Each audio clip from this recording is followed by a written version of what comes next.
শুধু বাংলাদেশ নয়, এবার ভারতের মাটিতে টি-20 বিশ্বকাপ খেলতে চায় না আয়ারল্যান্ডও। অনিরাপদ ভারতের মাটিতে খেলতে অনীহার কথা আগেই স্পষ্ট করেছে বাংলাদেশ ক্রিকেট বোর্ড বিসিবি। এবার সেই ধারায় সুর মেলালো আয়ারল্যান্ডও।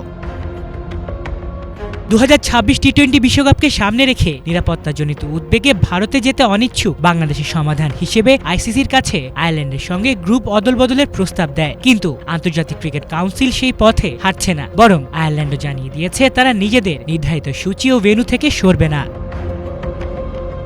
ক্রিকেট ভিত্তিক ওয়েবসাইট ক্রিকবাসকে ক্রিকেট আয়ারল্যান্ডের এক কর্মকর্তা নিশ্চিত করে বলেন, আমরা আশ্বাস পেয়েছি যে মূল সূচি থেকে আমাদের ম্যাচ সরানো হবে না। আমরা নিশ্চিতভাবেই গ্রুপ পর্ব শ্রীলঙ্কায় খেলব। বর্তমানে আয়ারল্যান্ড গ্রুপ বি তে রয়েছে, অন্যদিকে বাংলাদেশ রয়েছে গ্রুপ সি তে। আর এই গ্রুপের ম্যাচগুলো নির্ধারিত হয়েছে কলকাতা ও মুম্বাইয়ে, যা নিয়েই বিসিবির আপত্তি।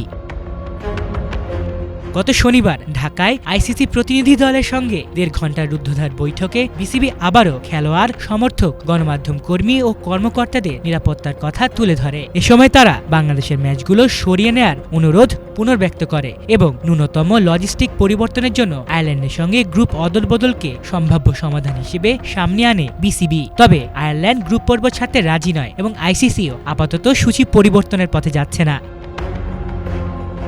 চলতি মাসের শুরুতে IPL franchise Kolkata night Riders থেকে মুস্তাফিজুর রহমানকে ছেড়ে দেওয়ার পর নিরাপত্তা উদ্বেগ আরও তীব্র হয় এবং 4 জানুয়ারি বিসিবি আনুষ্ঠানিকভাবে আইসিসিকে চিঠি দিয়ে ভারত থেকে ম্যাচ সরানোর আবেদন জানায়। এরপর একাধিক আলোচনার পরও বিসিবির অবস্থান টলাতে পারেনি আইসিসি। এখন সিদ্ধান্ত পুরোপুরি আইসিসির হাতে থাকলেও বাস্তবতা শুধু বাংলাদেশ নয়, আয়ারল্যান্ডও খেলতে চায় না ভারতে। আর এই দ্বৈত অনীহাই বিশ্বকাপের আয়োজন নিয়ে বড় প্রশ্নচিহ্ন তৈরি করেছে।